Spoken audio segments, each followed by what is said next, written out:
Listen-only mode. Good morning, everybody. Happy Wednesday to you. This morning, we will be talking with our esteemed broker in LA, Orange County, and the Bay Area, Mr. Omar Helmand. Thank you, Omar, for joining us this morning. Thank you, Tracy. Appreciate you having me Oh, for this wonderful webinar. of course. Before we get started, AGI family, I'd like to point you to my screen right here and the coaching program button that is right below. Our coaching program did just recently go nationwide, and it is for all years of experience. So new and old, you're all welcome. You just click on that button, and there is a link that'll take you to signing up. Here we go. So if you're interested in that, please reach out. And if you have any other questions about Allison James University, you are more than welcome to make a one-on-one call with me here at corporate. So with that being said, again, welcome Omar, and we will now change the presenter to you so you can share your screen. Excellent. So our topic today is one that we actually just had a couple of agents ask about on our end, and they recently had some questions. And why do I have this up on my screen? Oh my Why God. do you, why do you think that I have a house fire potentially? We're talking about hazards with buyers taking possession of properties prior to close of escrow. Should a buyer ever take possession of a property before they close? The answer to that is absolutely 100% of the time, no. There are really no exceptions in my opinion, and that's probably across the board when it comes to a buyer taking possession of the property prior to close of escrow. So many things can go wrong, and I'll delve into that a little bit, but just to begin, the basics of what an escrow looks like, and I'm sure most agents understand that by now, but there are so many stipulations in closing an escrow that something could go wrong and throw the entire transaction completely off its hinges, and that buyer would have possession without actually having title in their name. That could be cause for so many issues, and we just don't ever want to get into those details. One of the main things that obviously every escrow will include is a full home inspection, an appraisal, and the most important, what type of financing? Is it going to be an all cash purchase, or is it going to be a financed purchase? It's going to be FHA purchase to 3.5%, 5% conventional, 20%, whatever you're putting down. They have to do job verifications. They have to do income verification. They have to do credit checks and asset verification. There's so many things that they should be looking at. But in the case that something were to change, the process could be completely turned upside down, and the buyers may not qualify. So let's start with the basics. Let's assume that we are in an escrow and the buyer requests, because their lease is ending on a property they're currently leasing, and they'd like to take possession of the property early. They offer the seller an incentive. Maybe the incentive is cash. Say we offer $5,000 or $10,000 to take possession of the property early. What does that do for the seller? Yes, they are getting some money up front early as a release of their deposit potentially, or this money could go towards helping the seller move out of the property. There's a lot of different things that money could be used for, but what that buyer is essentially doing is they are taking possession of the property without actually having title of the property. And that in itself causes the biggest risk. There are potentially insurance risks. There are home warranty risks that the seller may not be aware of. There are a number of other issues that could come up throughout that process that the seller just, for the little money that they're expected to get, 5,000, 10,000, in exchange for possession of the property, it's just not worth the risk. So let's assume the seller does accept the $5,000 or $10,000 in return for possession of the property, early possession of the property. And we're going through the process. The inspections have checked out great. The appraisal has checked out great. And now it's time to close the loan. And the buyer all of a sudden loses their job, or the down payment that they expected to have has to go towards something else. Or, which is probably a little more relevant, the buyer decides, hey, I'm moving into a new home. I may need some new furniture. Let me go charge up my credit card. And now my debt to income ratio for my lender, when they recheck my credit score before closing, is completely different than when we originally thought. Now we're at a much higher debt to income ratio, and then we can't qualify for the loan. Well, you have, the buyer has possession of the property, and the seller could be out of having a closing completed, having maybe all of their net income or equity that they were going to have transferred at the close of escrow, that could be delayed. And it could take sometimes a much longer time than it would normally take to maybe have a requalification. Or if they can't qualify any longer, then at that point, this buyer isn't able to close. Let's assume that the transaction falls through and you have to cancel escrow. What happens then? Well, at that point, there's lawyers that are going to be involved in lawyers' fees and potentially litigation. And now the buyer has possession of the property, and they don't have to vacate because they've actually given some monetary value to them taking over the property and the possession. So this goes on for actually the case where took possession early and actually gave the seller some money to take possession early, and it was held up in court for 5 years. Now, I'm sure the seller would be extremely angry about that process, but you just don't know until you close. And so, rule of thumb always is to give them our possession. To the property, and this picture you have on your screen shows a property going up in flames. Anything could happen while that buyer is in possession. Now, who would be responsible? The buyer is technically not the homeowner, and they have taken possession potentially early. But what if this issue was there prior to their taking possession, and they say, well, we're not responsible. We didn't know. We just took possession, assuming that everything was fine. Well, now this fire comes up and the home is completely burnt down, and or there's a lot of damage, whatever it may be, and who's responsible? Those are things that you have to be very cognizant of, that there could be so many hazards that this property could potentially have, that even if a home inspection is done, that you may not know of.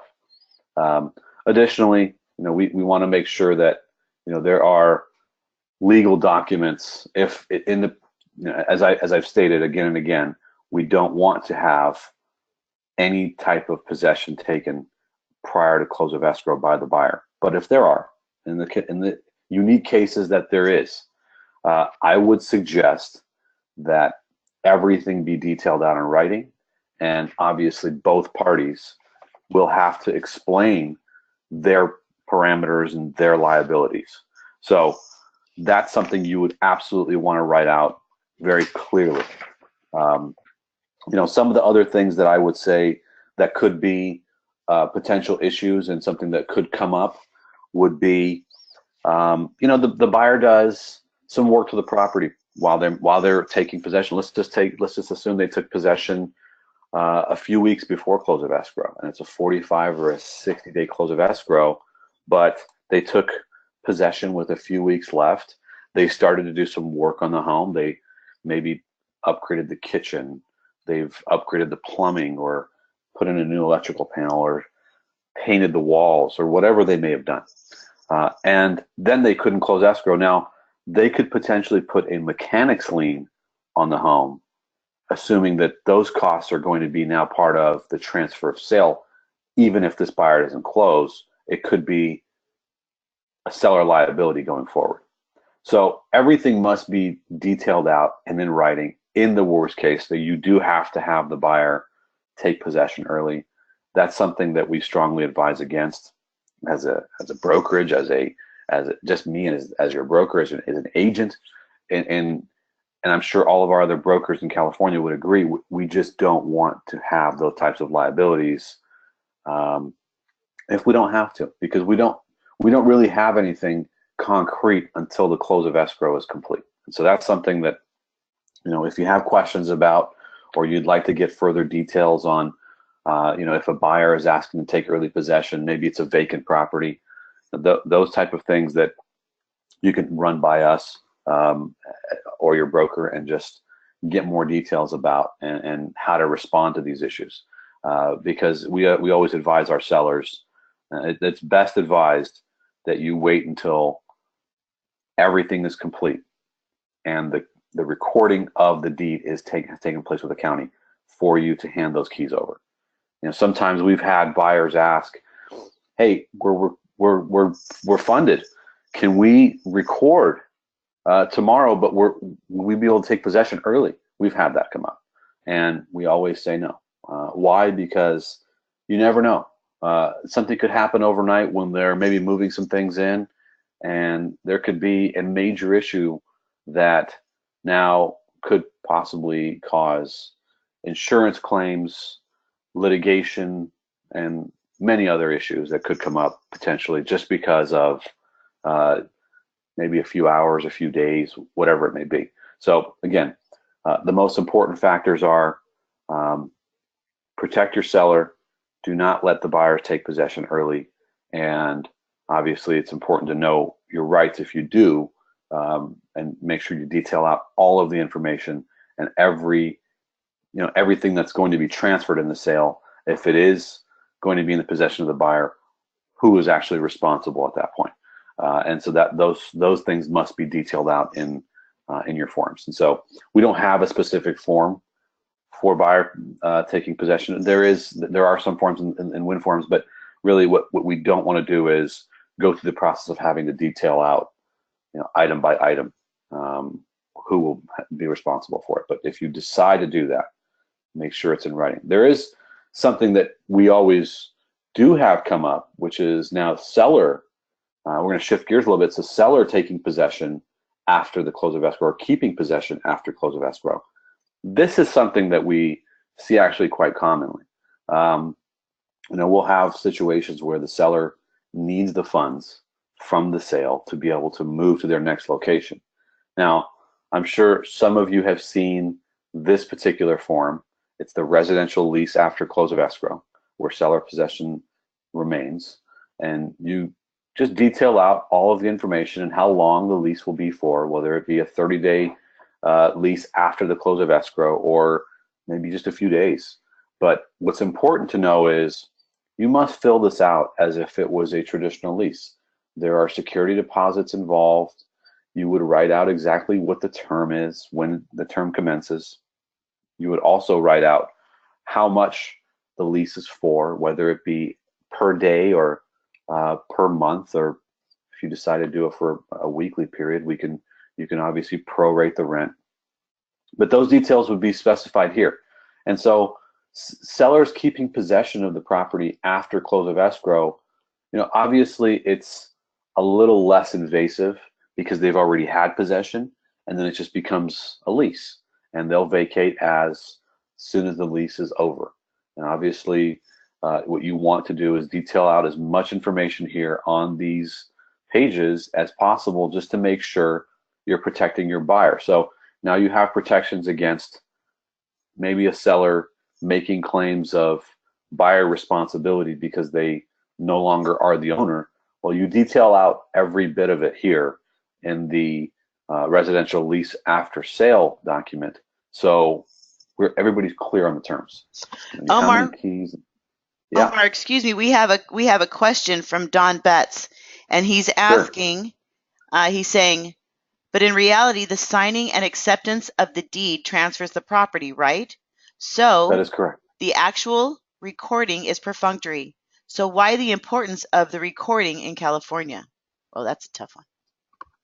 So the recording in California is just required by county. So obviously everybody knows who has possession of the property. It's obviously a county requirement. There's not something that we would obviously every county has their own requirements. Every state has its own requirements in terms of deed transfers. And so when possession is transferred between buyer and seller, we know it's legitimately done through municipalities. And so obviously with a question like that, the best that I can answer it is, you may want to just check with the county and say, why would we need any additional documentation, or why would we need additional information? This is pretty clear. When a deed is transferred between parties to parties, the person who is now the legal owner will have the deed in their name. So does that answer the question, or is there something more specific that you would like to have answered? Because if it's more specific than that, then we'll have to maybe see if we can get a better answer for you. All right, so I'll let you know if he responds. So Okay. So yeah, this specific document would protect your seller in obviously having possession, but it would also protect your buyer in making sure that the terms are detailed out and specific to the fact that we know what the payment will be. We know when possession will commence, and seller just can't stay there for an extended period of time and with no end date.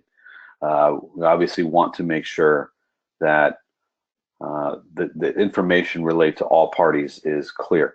Also, a lot of the times, sellers will just pay their rents and their deposits through escrow. So there isn't a lot of back and forth about where the money goes or who the money is coming from or when the checks are going to go back and forth. So the deposits are generally transferred, and obviously the rental amount is transferred at close of escrow through the seller's proceeds.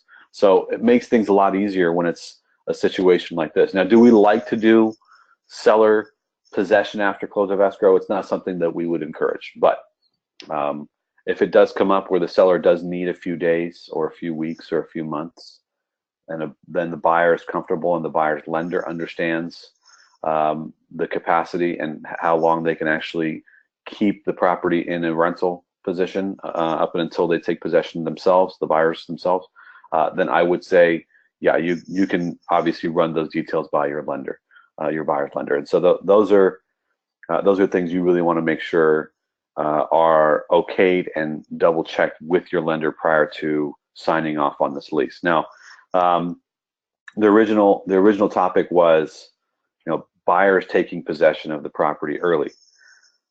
So we have obviously seller protections, which essentially are just to keep possession until close of escrow.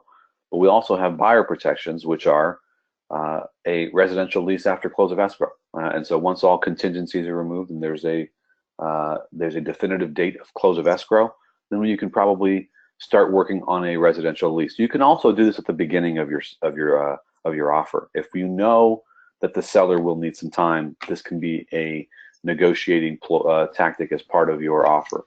You can offer a free rent back in some cases. In some very competitive markets, this is offered as a way of maybe winning your offer. So we can talk about that in a different subject line, but this is really about possession and close of escrow. So there are obviously two sides to it. Do you have any more questions, Tracy? Are there any specific questions? Actually, yeah, Don just clarified his question saying, no, take the example where the close of escrow occurs in the afternoon on the day buyer is to take possession, but the recording does not get done until the next day. It sounds like you're advocating possession only after recording. Absolutely. That is the only time we would actually suggest giving possession to a buyer.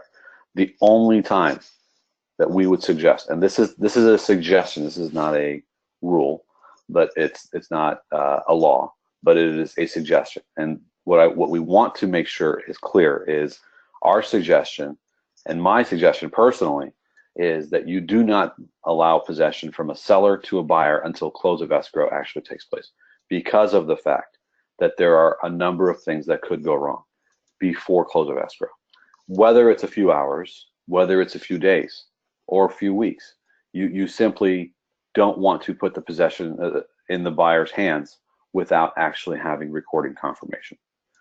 Again, a number of things could go wrong, and we just want to avoid those issues for our sellers. Can I make a quick comment on that? Absolutely. So the answer to that is in the purchase contract. If you have a client that questions it, paragraph 9 talks about Jeff Green. This is Jeff Green. I'm sorry, maybe they didn't know who you were. Jeff Green. Yes, Jeff Green here. Just real quick. Northern California.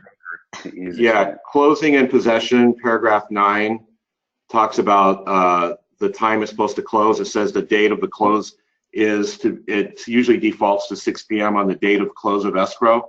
And then paragraph 30 explains what close of escrow means. Let me pull up the contract, and that way we can. Yeah, 30C says close of escrow means the date that the grant deed or other evidence of transfer of title is recorded.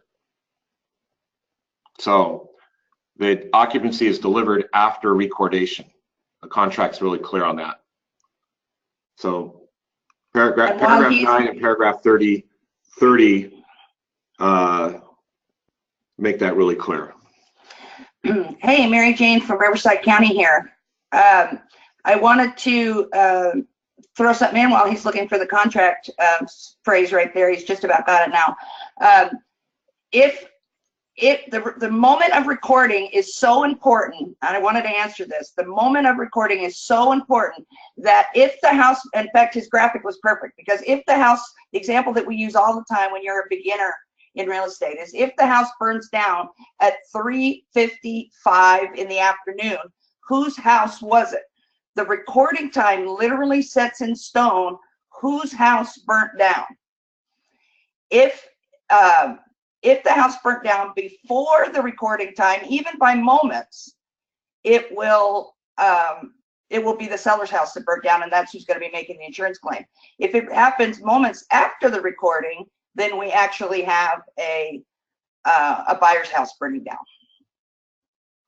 Great point. Great point. And that's exactly what we're trying to avoid. Having a buyer take possession of a seller's house that could burn down.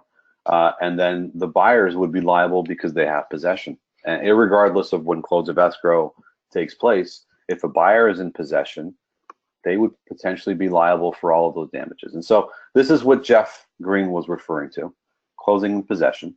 And these specific terms will lay out exactly when possession can be transferred.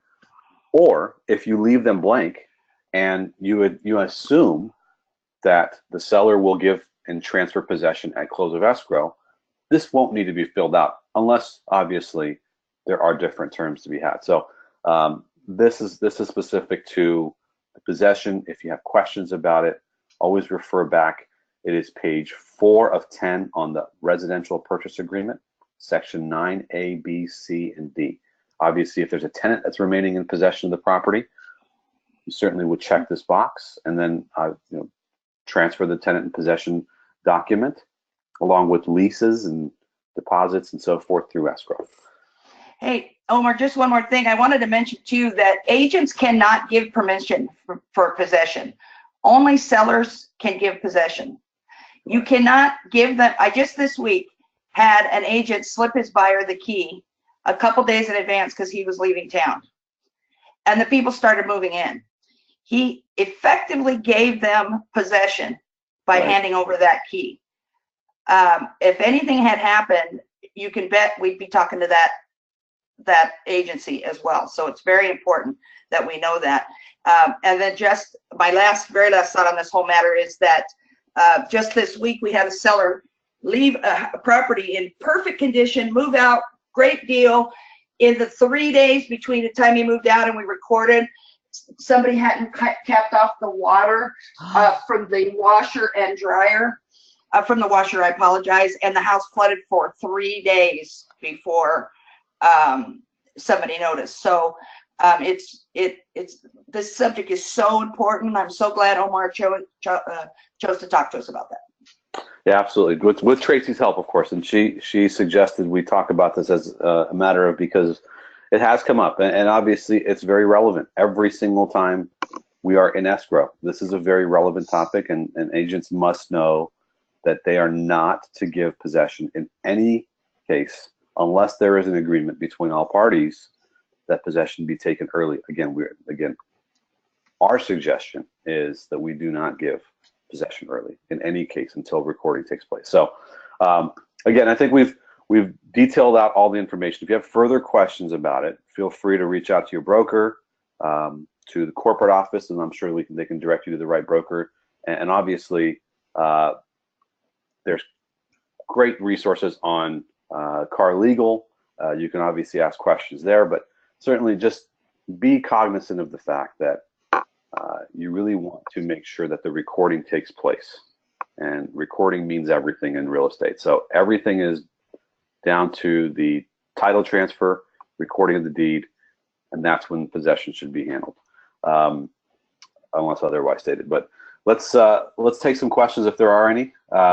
Tracy, do you have any questions from? No, that was just it from Don Betts, and he did say thank you to Jeff for his enlightenment, of course. But as of that, no, I'm not seeing any other questions. So anybody else on the call would like to mention anything? I know personally I've dealt with a few of my clients, and all I tell them is, you've waited this long. One more day is not going to hurt. So there's no reason to get in there before. That's a great point. And what I would say, what I would add, and to maybe alleviate some of that, I would even suggest the seller, offer something, a different solution. Maybe they could put them up in a hotel for a day or two, or a few days if need be, just so the legal ramifications are much less in that capacity. Absolutely. Absolutely. That's much safer route. Great information. Yeah, I just want to throw something in here if I can. One of the things that Car Legal is very, very opposed to early occupancy by the tenant or by the purchaser, and most of the time this happens. It's usually a scenario where it's like the day before, and my moving trucks are here and all this kind of stuff. On a practical note, most moving companies have provision for storage. It may cost a little bit extra. If the seller won't pay for it, it's advisable you may consider crediting the buyer something for that to avoid. And I know we don't like to give up our commissions, and I talked about that last month, but this is a situation where if it's such a crisis and such a need, you may want to consider helping in that situation to avoid getting in a situation where there's litigation that arises. The other thing, if it does happen and you have no control over it, and that somehow like the seller and the buyer work out an agreement or something, you definitely want to put the form in front of them, the interim occupancy agreement, car form IOA. It might stop the process because it's quite an in-depth form, and it's 6 pages long. And there's a lot of things that people can be sued over on that form, that for 1 day of occupancy, it might be enough to sober them to the fact that this is not a good idea. Just food for thought. But I totally agree with Omar. I think that's a total home run. We want to advise against it, as much as possible. And I had this very situation in my own practice. Moving trucks outside the house, the lease ended. The people had to go to a hotel for a day. And I said, well, you got a little mini vacation, find one with a nice pool. So anyway. Absolutely. I'd like to just kind of chime in just one little bit here. And that is, as agents, we need to stay on top of our files and on top of our transactions as well. So this really, I know exceptions to the rule occur, but we should anticipate this. So if you anticipate there's going to be a occupancy issue right around the recording and closing date, that should be discussed well in advance, so your buyer is well aware of the fact that there's going to be a delay and they may or may not be able to get in exactly on the recording day, In fact, they shouldn't even anticipate moving in on that day. They should wait until the recording is confirmed. So, you know, again, stay on top of your transactions and just anticipate a problem. It's much easier to handle when you're anticipating it rather than trying to treat it as an emergency. 30 days from the release of contingencies is a good time to say that you'll probably be moving in. So that's about 2 weeks after you close escrow. Usually it's a good guide that I tell people. Jeff, you were talking about the 6-page form. Is that in our zip forms? Is that in our WIM forms? Yeah, it's the interim occupancy agreement, and it's really something that we should avoid using. The only suggestion I would say is if the parties agree to this, you know, we are the agent of the party, so we can't tell them not to do it. Right. But if they do, this form needs to be put in front of them, because that's Car Legal put this together for this situation. And in the same breath, Car Legal would tell you, we hope you never use it. Literally, that's how they feel about it. But if it does happen, it's a good form to, like I said, sober people up as to the seriousness. You know, you're creating a whole tenancy agreement with this form. Even if it's a day, it's a tenancy agreement. Yeah, that's a great form to know. I don't think I ever even saw that form in 17 years. So thank you, Jeff. Our brokers are so smart. Not a form we'd like to use. Let's put it that way. So maybe that's good. Then I haven't seen it in 17 years of selling real estate. Right. Perfect. All right. Well, if there is nothing else that anybody would like to bring to the table on the subject, then I'd like to take this time to thank you guys very much. We're so blessed to have the best brokers here in California, in my personal opinion. But anyways, Omar, thank you again. Thank you for taking the ball and running with it. I just know it's an important issue, and I've come across it a few times in my own practice. So everybody go out and enjoy your day and crush it, and we'll see you next month with Mary Jane. Bye, everybody.